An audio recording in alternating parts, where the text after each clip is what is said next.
Эмиль, сени сурак кылат, допрос кылат, камабайт эч ким. Был в банке и забрал все деньги. Все 750 тысяч долларов.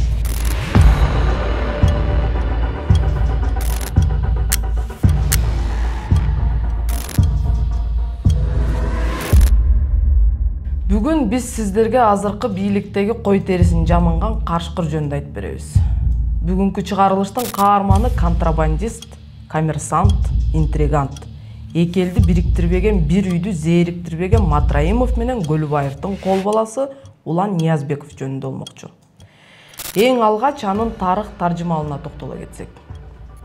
Кулак деген кайман аты менен таанылган Улан Ниязбеков деген ким? Кайдан чыккан?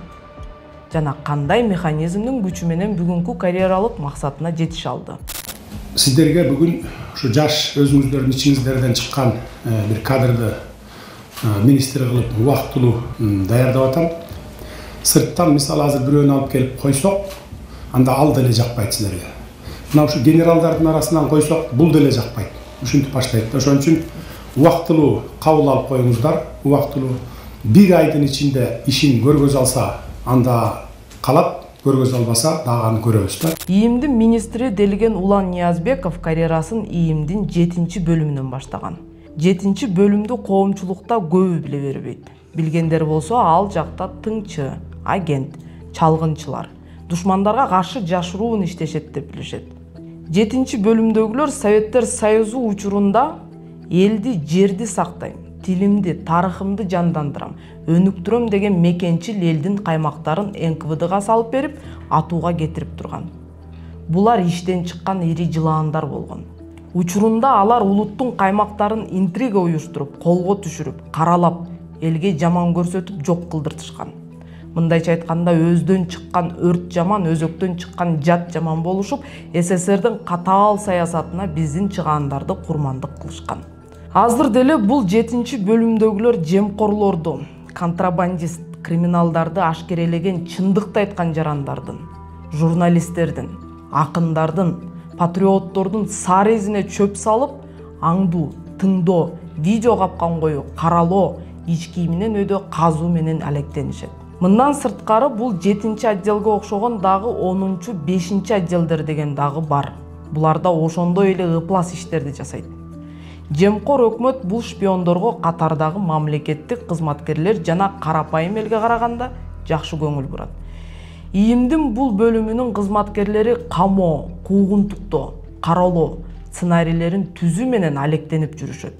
Негизи бул бөлүм террористтерди жана мыйзамсыз мигранттарды кармашы керек. Бирок алар бүгүнкү күндө социалдык тармактарда нааразылык билдирген же сын айткан журналисттерди, блогерлерди, жарандык активисттерди жана карапайым жарандарды камап, кечирим суратып, коркутуп, үркүтүп жүрүшөт.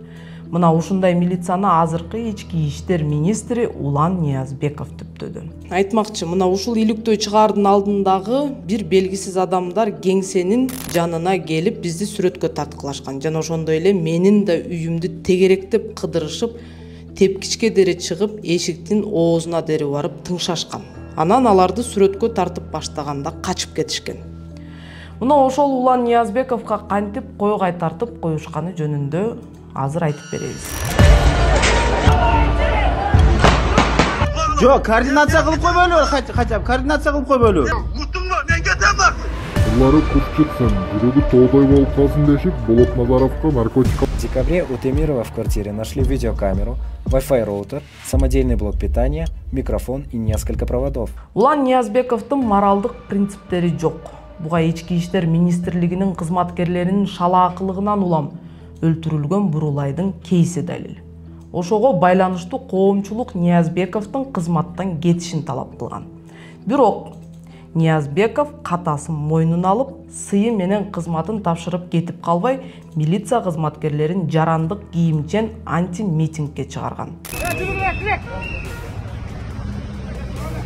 Уюшкан кылмыштуулукка каршы күрөшүү башкармалыгынын жана кылмыш иликтөө башкармалыгынын жетекчилери бул анти-митингди жетектеп жатат. Демек, креслосын жоготкуча Кадыр Баркын авирин жоготууну артык көргөн десек болот. Матраимовдун куугунтугуна кабылган Эмиль Кимсанов Улан Ниязбековдон коопсуздугу үчүн жардам сурап кайрылганда абакка киргизем, кайра чыгарып коем деген видеосу жарыяланып кеткен. Бирок Ниязбеков сөзүнө турган эмес. Демек, мындан ИИМдин Матраимовдун буйругу менен иштээрин билсек болот.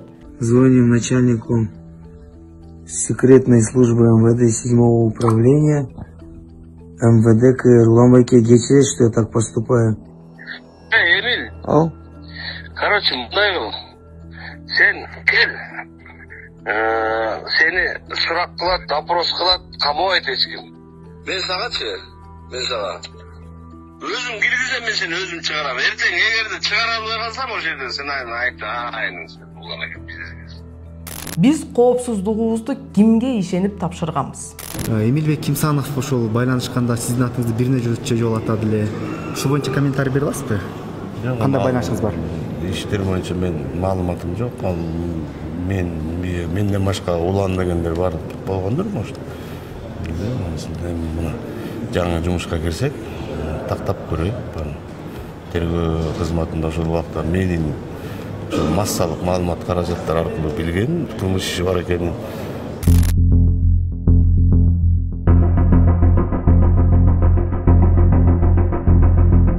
2013 жылы Улан Ниязбеков менен Саид Иралиев биргеликте жеке ишкер Алексей Гавриловдун 3 жүк ташуучу фурасын тартып алган.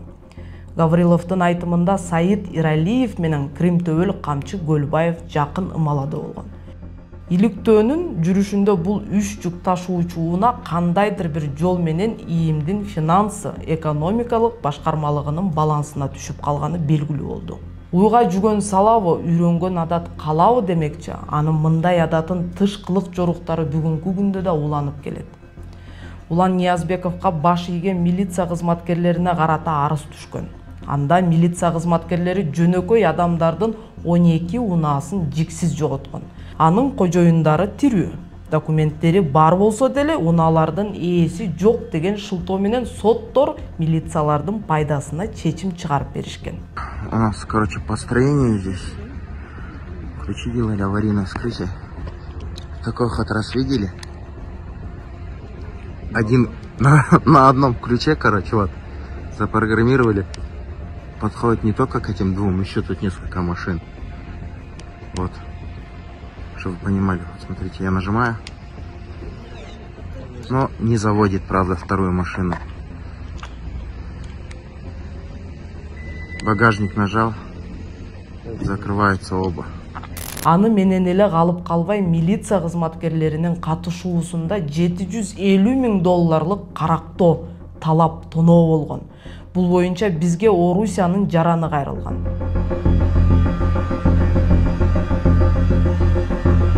С 22 апреля прошлого года поступила сумма 750 тысяч по контрактам, по которым я был должен отправить их за обувь и за текстиль в Китай. 5 уже апреля, понедельник 22 года, 9 часов я вышел из дома, чтобы направился в банк РСК, который находится на Моссовете.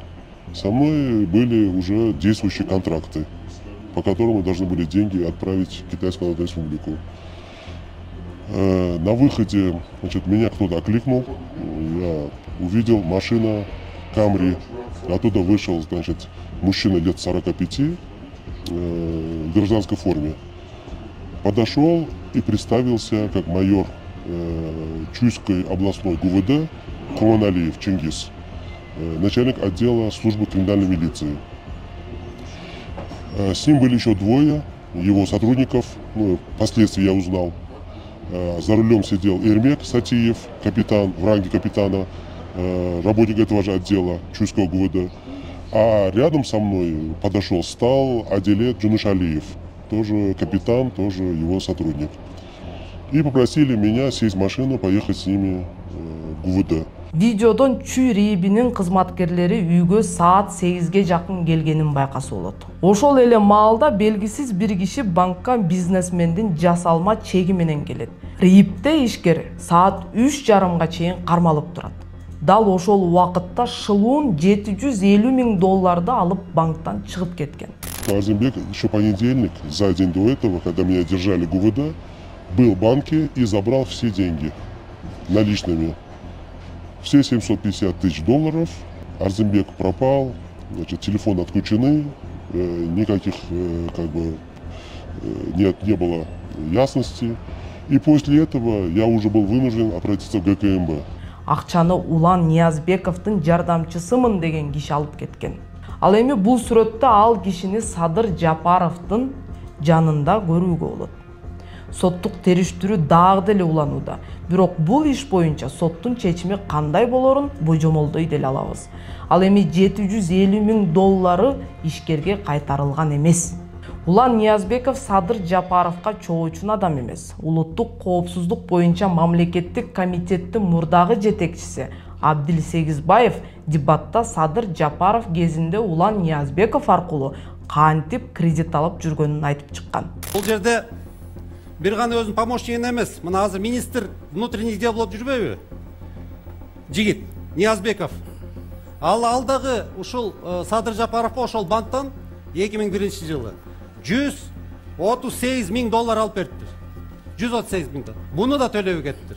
Эң негизгиси кийин тергеп чыкса, ал жанагы Ниязбековдон, Уландан сураса, каякта акча десе, бул жерде өз колу менен жазып бериптир. Мен эч кандай тиешем жок, акчамды Садыр Жапаровго бергем. Мага тийишпей келет.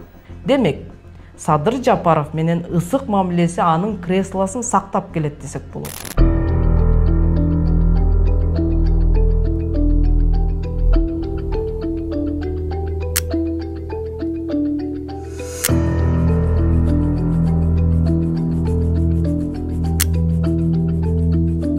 Бардык жерде көзөмөл камералар бар. Аларга көз салып отурган күзөтчүлөрдүн буткасын көрсөк болот. Бул көчө катуу кайтарууга алынган. Спутникте картада көптөгөн үйлөрдүн бассейндери бар экени көрүнүп турат.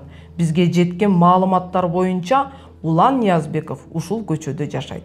Чындыгында эле Оксфорд мектебинин жанындагы бул үйлөрдүн бири Улан Ниязбековдун апасы Сабира Чантороевна Мырсалиевага таандык. Быйыл да жанаша жайгашкан 2 особняк сатылып алынганын биле алдык. Ал үйлөр тууганы Мырсалиев Абдымалик Чантороевичке катталган. Жалпысынан бул хансарайлардын баасы 1,5 миллион долларга жакын. Же болжол менен 170 миллион сом. Май куюучу жайлардын бири Жеңишбек Кожомуратов аттуу жарандын наамына катталган Борбордук шайлоо комиссиясынын маалымат базасында Ал Талас облусунун Кара Буура районундагы Маймак айылында катталганы жана жергиликтүү кеңештин депутаты болгондугу жазылат. Биздин журналисттер Жеңишбек Кожомуратов Ички иштер министрлигинин башчысы Улан Ниязбековдун жакын тууганы экендигин аныктап, эмне тешим бар эди? Ошол сиздин соргоп турам. Очо, каяктагы бир нерселердин баарын эле бурмалап чыгардым ой дейт. Бул кишинин аты Кожомуратов Адыл. Видеодо ал поликлиниканын журналистинин суроолорун жактырбай, аны сөгүп сагып жатат. Ал жакта май куюучу станциялар жана Улан Ниязбеков менен туугандык байланыштары боюнча суроолор берилген. Аталаш тууганбыз. Менин чоң атам менен анын чоң атасы тууган. Арка айылындагы май куюучу жай дал ушул Кожомуратовго катталганы аныкталган.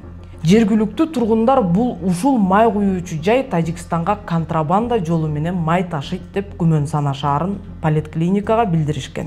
Контрабанда да баардыгы Тажикстанга өтүп кетет. Тажиктан жерден ташып аткан болот. Тажиктардын машинасына куюп аткан болот. Цистерналарга. Торгоочу чиновниктердин чөнтөгү иштейт ал заправкалар.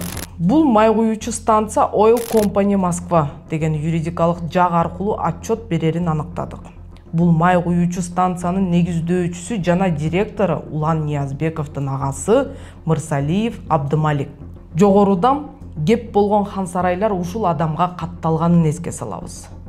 Бузуку, саткын, агент деп жамандалган поликлиникадагы кесиптештерибиз Улан Ниязбековдун агасы Абдымалик Мырсалиевдин аткезчилик менен Тажикстанга май ташыганын таап чыгышкан.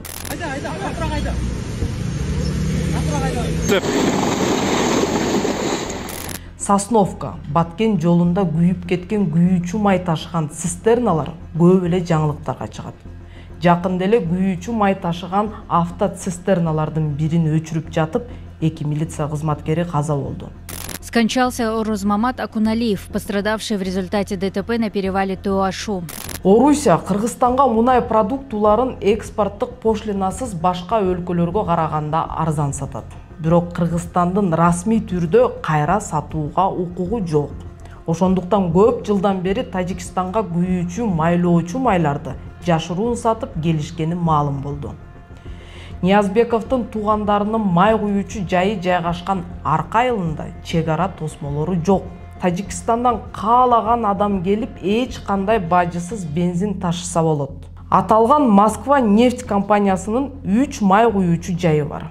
Үчөө тең Казакстандан Тажикстанга кетчү эң кыска жолдун боюнда жайгашкан. Бул жолдун боюнда Сосновка, Петровка жана арка айылдары орун алган. 2017 жылы бажы төлөмдөрүн Ниязбеков деген фамилиядагы бир адам жүргүзүп турган. Нефть компаниялары үчүн күлкү келтирерлик 1000-3000, ашып кетсе 5000 сомдон гана төлөп коюшуп, бажы төлөмдөрүнүн негизги суммасынан буйта өтүп турушкан. Баса, быйыл Улан Ниязбековдун Мелис Абдысейитович Мырсалиев деген тууганы Ысык Ата РИИБинин начальниги болуп дайындалды. Улан Ниязбековдун Мырсалиев Абдысейит Чантороевич деген да тууганы бар. Демек, бул Мелис Абдысейиттин баласы болушу мүмкүн. Мына бул Кыргызстанда күйүүчү, майлоочу майлардын контрабандасы, кримтөбөлдөр, жемкорлор менен байланышы, тууганчылык, каракчылык жана уурулук, провокация ушунун баары биздин ийимде болуп жатат. А биз президентти, парламентти өзүбүз шайлаганбыз. Алар жооптуу кызматтарга так ушундай кадрларды тандап алышкан. Айтмакчы, ИИМдин министри Улан Ниязбековдун аскердик билети жасалмай экенин эске сала кетпесек болбос. Бул жөнүндө 2012 жылы октябрда эле билинип, талкууга алынган. Бирок мыйзамсыз аскердик билет берилгенин 10 жылдан ашык убакыт өтүп кеткенине байланыштуу кылмыш ишин козгоодон баш тартып коюшкан. Ушундан соң карьералык тепкич менен кадам-кадам көтөрүлгөн күжүрмө милиция кызматкери деген сөздөр жомоктой сезиле баштайт. Улан Ниязбеков өзүңүздөр байкагандай карьерасын укмуштай эле лифт менен көтөрүлгөндөй шундук бат түз алган. Качан гана коом чындыкты издеп, даанышмандык менен чындыкка умтула баштаганда мамлекет өнүгөт. Инструкциясы жана техникалык тапшырмасы боюнча милиция милдетин так аткарбаганы өкүндүрөт. Ички иштер органдарынын негизги милдети бул жөнөкөй кыргыз жарандарынын, бизди, карапайым элди коопсуздук менен камсыз кылуу. Коомдук тартипти бузуп, эл рызкысын жеген, элге каршы иштеп, өз кызыкчылыгын ойлогон кылмыштуу топтор жана коррупционерлер менен күрөшүү болуп эсептелинет. Мына ушул милдеттерден сыртка чыкканга такыр акысы жок. Түздөн түз укук берилбеген орган же кишилерден кандайдыр бир буйрук же заказ алууга укугу жок жана ага тыюу салынат. Ошондой эле милиция конституция жана мыйзамдын кароолчусу болушу керек. Мына ушул милициялар аларга жүктөлгөн милдеттерин толук аткарбай, тескерисинче өздөрү кошулуп алып мыйзам бузуп, биздин укугубузду тебелеп, тепсеп жаткандыктан эл ичинен чыккан эрендер булардын милдетин өз колуна алганга туура келди. Милициялар акчанын кулу болуп, бизди сатып кеткендиктен эл эмпошник, журналист болуп, кылмыштарды ачыктап, коррупциялык схемалардын бетин ачып, укук бузууларды коомго алып чыгып, алардын болушуна тоскоолдук кылып жатышат. Бул эмнени билдирет? Милициядагы депутаттарга окшоп жарымы коммерсант, жарымы криминал болуп кеткен. Ач көздөнүп өз чөнтөгүнө иштеп кетишкен. Албетте бар эмес, бирок көбүнчөсү. Мына ошол Ниязбеков кылмыштардын бетин ачпай эле кылмышкерлерге жол ачып келет. Биз кылмышкерлерди милиция кылыптырбыз. Ниязбековго окшогон элди сүлүк курттай сооруп, каалаганын калчап, кримтөбөлдөрдүн буйругун аткарып жүргөн кадрларды министр кылып койбошубуз керек. Сиздер менен мен Махабат Тажыбек болдум. Кийинки көрүшкөнчө.